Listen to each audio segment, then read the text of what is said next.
Graça e paz do Senhor, querido.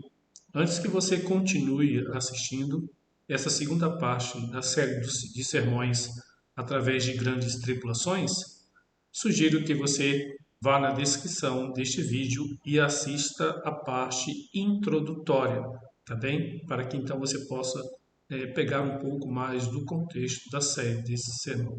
Deus te abençoe.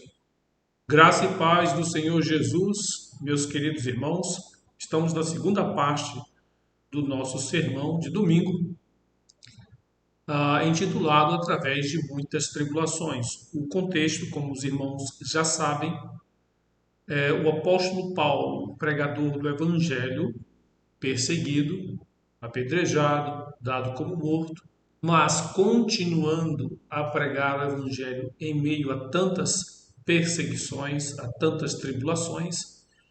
Ele, por meio da narrativa de Lucas, ele exorta os irmãos da seguinte maneira, em Atos capítulo 14, versículo 22, fortalecendo a alma dos discípulos, exortando-os a permanecer firmes na fé e mostrando que através de muitas tribulações nos importa entrar no reino de Deus. Então, baseado nesta série de sermões intitulada Através de Muitas Tribulações, eu quero apresentar a vida, uma parte da vida de Jó. Jó é um exemplo de um homem que, servindo a Deus com fidelidade, ele passou também por muitas tribulações e ele, na graça de Deus, superou muitas perdas, muitos sofrimentos. Então, quero apresentar as perdas sofridas por Jó. Bom, alguns ainda não conhecem, sugiro que leiam o livro de Jó, onde se apresenta, de acordo com as referências, que Jó era um homem irrepreensível, declarado em Jó, capítulo de 1 a 8. Jó também tinha sido grandemente abençoado por Deus, Jó 1, 2, 3. E, segundo a soberania e providência de Deus e propósito de Deus, Deus permitiu que Satanás, então, tentasse Jó e provasse cada vez mais a sua fé. E Deus, usando Satanás, provou Jó para nos trazer grandes lições na vida durante esse período de sofrimento de Jó. Mas pergunta-se quais foram os sofrimentos de Jó, quais foram as perdas de Jó. Apresento para você basicamente 3 perdas que Jó sofreu. Jó perdeu seus filhos, seus entes queridos, no caso, seus filhos foram mortos, falecidos. Jó perdeu também suas posses, seus bens, e Jó perdeu a sua saúde. Então, mediante as tribulações que nós passamos, tendo como pano de fundo a vida de Jó, quero apresentar essas 3 perdas sofridas por Jó, como também tribulações que iremos passar. Especialmente neste sermão, nesta palavra que vou trazer para vocês hoje, vamos nos deter hoje apenas na primeira. Jó perdeu seus filhos. Então, Jó ele teve uma perda tremenda, que foi perda de entes queridos. E Jó perdeu seus filhos. Eu digo aos queridos irmãos, e de acordo com a palavra de Deus, nós também, em algum momento em nossa vida, teremos a experiência de perder algum ente querido. Então, todos nós experimentaremos, em diferentes momentos, essa experiência muito difícil. Declaro isso porque, para mim, pessoalmente, a perda da vida da minha mãe, falecida já há alguns anos atrás, foi muito difícil. É uma perda, é uma tribulação que o crente passa. E Jó passou também por essa experiência, porque todos nós passaremos, porque a palavra de Deus diz lá em Hebreus 9, 27, Da mesma forma como o homem está destinado a morrer uma só vez e depois disso enfrenta o juízo, a Bíblia mesmo declara: está ordenado ao homem morrer, irá morrer uma vez e diante de Deus estará presente para prestar conta. A Bíblia também diz em Romanos 5,12: portanto, da mesma forma como o pecado entrou no mundo por um homem e pelo pecado a morte, assim também a morte veio a todos os homens, porque todos pecaram. Então a Bíblia nos ensina em Romanos 5,12: todos os homens são pecadores, nasceram neste mundo pecadores, têm a natureza pecaminosa. O pecado neste mundo gera a morte, por isso a morte é inevitável. Neste caso, a morte física.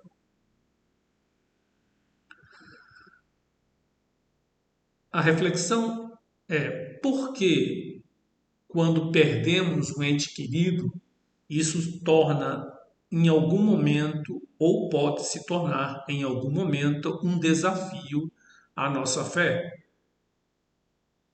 Primeiro, há pessoas que, quando perdem um ente querido, eles questionam a bondade de Deus. Será que Deus é bom? Será que Deus é justo? Porque sim, certamente a perda de um ente querido é um sofrimento muito grande, é uma tribulação muito grande, e Jó experimentou isso.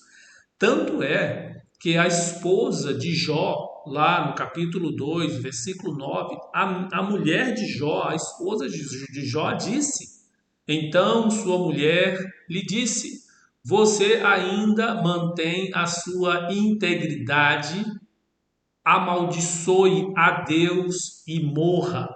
Veja que a esposa de Jó, revoltada com a perda de seus filhos, ela já não tinha em seu coração integridade. Ela olha para o seu marido Jó e percebe que ele mantém a integridade diante de Deus, a sua piedade, a sua confiança em Deus, e ele não acusa Deus pela morte de seus filhos.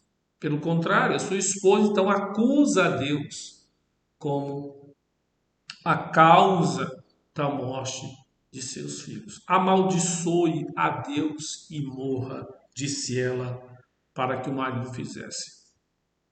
Queridos, há também que, quando tem esta experiência terrível da perda de um ente querido, há quem tenha uma perda de um líder espiritual, de um mentor espiritual, de um professor para a vida.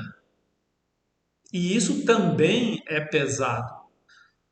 Lá em 2 Timóteo, capítulo 1 e 5, o próprio apóstolo Paulo reconhece que Timóteo tinha pessoas mentoras desde a sua infância como líder espiritual. Ele diz aí, lá em 2 Timóteo 1,5: recordo-me da sua fé não fingida, escrevendo uma carta para Timóteo, um jovem pastor, que primeiro habitou em sua avó, Loide, e em sua mãe, Eunice, e estou convencido de que também habita em você. Timóteo, esse jovem pastor, exortado pelo apóstolo Paulo, admira a fé que ele tem, mas a fé que este jovem pastor tinha, que o apóstolo Paulo está elogiando, ele sabe muito bem que a fé que Timóteo tinha, ele recebeu como instrução de sua mãe e de sua avó.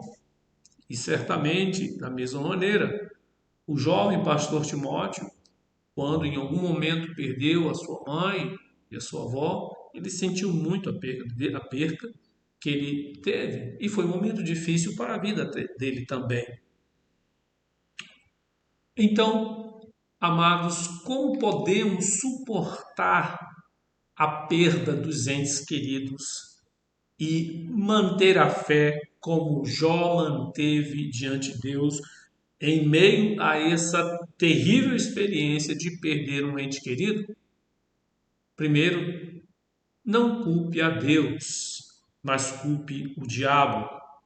Lembre-se que a palavra de Deus, lá em Hebreus 2, 14, 15, diz o texto: portanto, visto que os filhos são pessoas de carne e sangue, ele também participou dessa condição humana, no caso de Jesus, para que por sua morte, Jesus experimentou, derrotasse aquele que tem o poder da morte, isso é o diabo. Veja que o autor de Hebreus, na palavra do Senhor, reconhece que hoje a morte está temporariamente no poder de suas mãos. Então, os homens estavam sujeitos, e os homens ainda estão sujeitos, estes homens que não têm Jesus estão sujeitos ainda a este poder que o diabo tem temporariamente, e este poder sobre aqueles que não têm Jesus. Então, se este momento você estiver passando ou passar por este momento, lembre-se, Deus não é o causador da morte das pessoas. Na verdade, o pecado do homem gerou a morte e hoje esta morte está sujeita sob o poder do diabo. Mas este Jesus, como diz o versículo 15, quando faz referência que o poder da morte está com o diabo, ele diz que Jesus, versículo 15, morreu para que libertasse aquele que durante toda a vida estiveram escravizados pelo medo da morte. Então, este Jesus, nosso Senhor, ele nos traz a liberdade do poder do diabo que ele tem sobre a morte.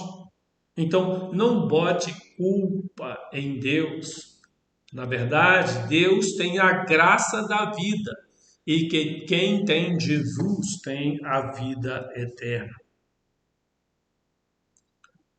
Também, para que você se mantenha firme durante essa experiência terrível na vida, essa tribulação de perder um ente querido, lembre-se da esperança do céu para aqueles que são crentes em Jesus, para aqueles que são fiéis. Lá em Tessalonicenses, capítulo 4, na palavra de Deus, nos ensina, versículo 13 e 14, importante para esses momentos difíceis.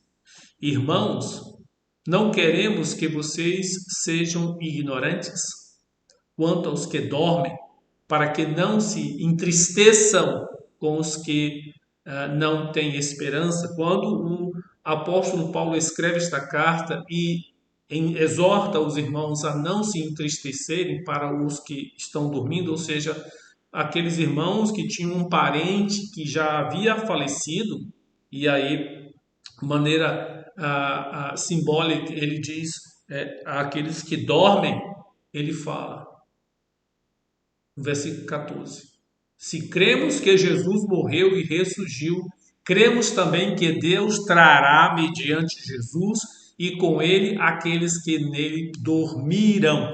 A nossa esperança que nos fortalece ante esta experiência difícil de perder um ente querido é que em Cristo Jesus, não ignore isso, estes crentes ressuscitarão, ressurgirão e estaremos com ele também no poder de Cristo Jesus. E prezados irmãos, para que vocês possam suportar as perdas ou a perda de um ente querido e superem esta tribulação, exorto, como disse o apóstolo Paulo em 1 Tessalonicenses 4,18, consolem-se uns aos outros com essas palavras. Então, queridos, quando você perceber alguém com dificuldades de em que a fé está abalada porque perdeu um ente querido, e eu sei que isso é muito difícil. A palavra de Deus é poderosa para consolar com a esperança que Deus nos dá na pessoa de Jesus para reencontrarmos nossos parentes. Por fim, através de muitas tribulações, é necessário que passamos e enfrentemos na graça de Jesus todas elas, porque certamente nos importa entrar no reino de Deus, vencendo no poder de Deus as tribulações. Deus vos abençoe e até nosso próximo encontro.